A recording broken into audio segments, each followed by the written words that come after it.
வணக்கங்க, welcome channel. இன்னைக்கு நம்ம இந்த பதிவுல என்ன பார்க்க போறோம் அப்படின்னு பாத்தீங்கன்னா, அடிமுதுகுல இருந்து பின்னங்கால் வரையான நரம்பு வலிக்கு, நரம்பு வலி மட்டும் கிடையாதுங்க, கால் மரத்து புதல், கால் வந்து ரொம்ப பிடிச்சி இழுக்கிறது, இந்த மாதிரி பிரச்சனைகளால நிறைய பேர் கஷ்டப்படுவாங்க. முக்கியமா ஆண்களை விட பெண்களுக்கு ரொம்பவே அதிகமா இந்த நோய் வந்து தாக்குது அப்படின்னு சொல்லலாங்க.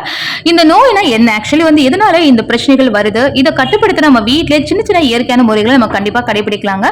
சோ இது மூலியமா நம்ம கண்டிப்பா இந்த பிரச்சனைகளை கியூர் பண்ண முடியும். அது என்ன அப்படின்றத பார்க்கலாம். வீடியோவை ஸ்கிப் பண்ணாம பாருங்க. ஸோ இப்போ ஃபர்ஸ்ட் நம்மளுக்கு இந்த பெயின் ஓகே, பட் இந்த பெயின் வந்து எதனால் வருது அப்படின்னு நம்ம கண்டிப்பாக தெரிஞ்சுக்கணும் இல்லைங்களா? இந்த பெயின் எதனால் வருது அப்படின்னு பார்த்தீங்கன்னா, நம்ம முதுகில் வந்து தொடங்கி குதிகால் வரை நீளும் ஒரு நரம்பு இருக்கு இல்லைங்களா? அது ஒரு நரம்பு வந்து இருக்குங்க. ஆக்சுவலி அந்த நரம்புடைய பேர் வந்து பார்த்தோன்னா வந்து சியாட்டிக்கா அப்படின்னு நம்ம சொல்லுவோம். இந்த நரம்பில் ஏற்படக்கூடிய பிரச்சனைகள்னால மட்டும்தான் இந்த பெயின் அண்ட் கால் வந்து பிடிச்சி இழுக்கிறது, கால் மரத்து போகிறது, வலி அதிகமாக ஏற்படுறது எல்லாமே வருங்க.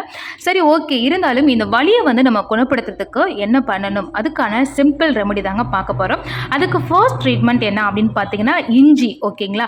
ஸோ இஞ்சி எண்ணெய் அப்படின்னு சொல்கிறது, இஞ்சி எண்ணெய் வந்து முதுகு வலிக்கு ஒரு தீர்வாக கண்டிப்பாக இருக்குங்க.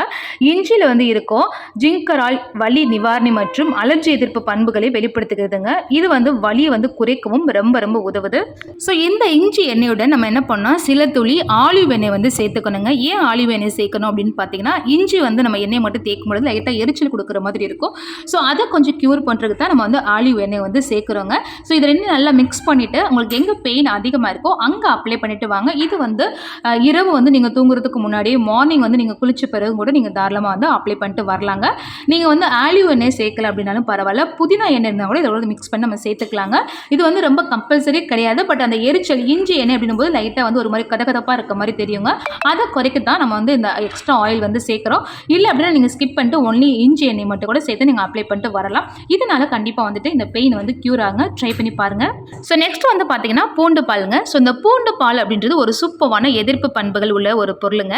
ஸோ இது வந்து நம்ம சியாட்டிக்காவுடன் தொடர்புடைய அலர்ஜி மற்றும் வலியை வந்து ரொம்ப ரொம்ப குறைக்க வந்து உதவுதுங்க. ஸோ இது எப்படி பண்ணணும் அப்படின்னு பார்த்தீங்கன்னா, ஒரு டம்ளர் பாலில் அரை டம்ளர் தண்ணீர் வந்து சேர்த்துக்கணுங்க. 5 பூண்டை வந்து நல்லா வந்து பொடி செஞ்சு எடுத்துக்கோங்க.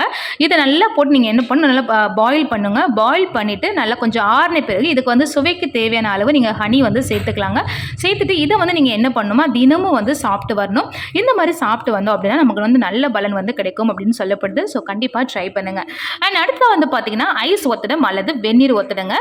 ஸோ சியாட்டிக்காவால் வலி இருக்கும் இடத்துல வந்து சூடான அல்லது குளிர்ந்த ஒத்தடை வந்து நிச்சயம் வந்து நமக்கு நல்ல ரிசல்ட் கொடுக்குங்க. மெயினாக வந்து பார்த்தீங்கன்னா இந்த குளிர்ந்த நீர் அல்லது சற்று சூடாக இருக்கும் ஏதேனும் ஒன்று வந்து நம்ம கண்டிப்பாக எடுத்துக்கலாங்க. அதை வந்து என்ன பண்ணணும் அப்படின்னு பார்த்தீங்கன்னா, நல்லா வந்து ஒரு துணியில், ஓகேங்களா, ஒரு மெல்லிய துணியில் வந்து நல்லா நனைச்சிட்டு அதை வந்து லைட்டாக பிழிஞ்சு நல்ல வலி எங்கே அதிகமாக இருக்கோ அந்த இடத்துல நல்லா ஒரு 5 நிமிஷம் குறைஞ்சது நம்ம வச்சு ஒத்தடை கொடுத்துட்டே வந்தோம் அப்படின்னா கண்டிப்பாக வந்து கியூர் ஆகும். ட்ரை பண்ணி பாருங்கள். ஓகே. அண்ட் அடுத்ததாக வந்து பார்த்தோம் அப்படின்னா உங்களுக்கு வந்துட்டு மஞ்சள் ப்ளஸ் நல்லெண்ணெய். ஓகேங்களா? மஞ்சள், இந்த மஞ்சளில் இருக்கக்கூடிய குர்குமினானது ஒரு பயோ ஆக்டிவாக வந்து செயல்படுதுன்னு சொல்லப்படுதுங்க. அண்ட் வந்து இது ஒரு சூப்பரான பெயின் கில்லர் மற்றும் அலர்ஜி எதிர்ப்பு பண்புகள் வந்து இதில் அதிகமாகவே இருக்குதுங்க. இது வந்து நரம்பு வலியையும் மற்றும் இடுப்பு மூட்டுகளில் உண்டாக்கும் வலியையும் ரொம்பவே குறைக்குதுங்க. ஸோ நீங்கள் இது வந்து எப்படி அப்ளை பண்ணணும் அப்படின்னு பார்த்தீங்கன்னா, நல்லெண்ணெய் கூட கொஞ்சமாக மஞ்சள் வந்து ஆட் பண்ணிட்டு லைட்டாக மைல்டாக வந்து ஹீட் பண்ணிக்கோங்க. அது கொஞ்சம் லைட்டாக விதுவதுன்னு இருக்கும்போது அது வந்து உங்களுக்கு பெயின் எங்கே அதிகமாக இருக்கோ அங்கே நல்லா அப்ளை பண்ணிவிட்டு நீங்கள் விட்டீங்க அப்படின்னா கண்டிப்பாக பெயின் வந்து கொஞ்சம் நேரத்தில் சரியாயிடும். ட்ரை பண்ணி பாருங்க. அண்ட் அடுத்ததான் வெந்தயங்க. ஸோ இந்த வெந்தயமும் ஆல்மோஸ்ட் வந்து மஞ்சளுக்கு ஈக்குவலான குவாலிட்டி எல்லாமே இருக்குங்க. ஸோ ஒரு சூப்பரான எதிர்ப்பு தன்மை கொண்டது, ஒரு வலி நிவாரணியாக வந்து செயல்படுது அப்படின்னு சொல்லலாம். அண்ட் அலர்ஜி எதிர்ப்பு பண்புகளையும் வந்து இது ரொம்பவே வந்து பெற்றிருக்கு அப்படின்னு சொல்லப்படுதுங்க. ஸோ மெயினாக இது என்ன பண்ணும், எப்படி அப்ளை பண்ணும் அப்படின்னு பார்த்தீங்கன்னா, வெந்தயத்தை வந்து நல்லா பொடியாக்கி பாலில் வந்து கலந்து நல்லா மிக்ஸ் பண்ணிவிட்டு அதை வந்து பேஸ்ட்டாக நம்ம என்ன பண்ணணும், நல்லா எங்கே பெயின் அதிகமாக இருக்கோ அங்கே நல்லா அப்ளை பண்ணிவிட்டு நல்லா ஒரு 20 மினிட்ஸ் கழிச்சுட்டு நீங்கள் காஞ்சி பிறகு நார்மலாக ஒரு வெதுவெதுப்பான வாட்டர் வச்சுட்டு வாஷ் பண்ணிடலாங்க. குளிக்கிறதுக்கு முன்னாடி, இரவில் தூங்குறதுக்கு முன்னாடியும் கண்டிப்பாக தொடர்ந்து பண்ணிட்டே வாங்க, சரியாகும். அண்ட் நெக்ஸ்ட் வந்து பார்த்தீங்கன்னா செலரி சாறு அப்படின்னு சொல்லுவாங்கங்க. இந்த செலரி சாறு வந்து பார்த்தீங்கன்னா ஒரு சூப்பரான ஊட்டச்சத்து வந்து நிறைந்ததுங்க. இது வந்து நம்ம உடலை வந்து ரொம்ப பாதுகாப்பாக வச்சுக்கவும் ரொம்ப ரொம்ப உதவுதுங்க. இது வந்து நம்ம வலியின் தீவிரத்தை வந்து ரொம்பவே குறைக்கவும் உதவுது. ஓகேங்களா? ஸோ இது எப்படி செய்யணும் அப்படின்னு பார்த்தீங்கன்னா, ஒரு டம்ளர் வந்து அளவு வந்து தண்ணி வந்து எடுத்துக்கோங்க.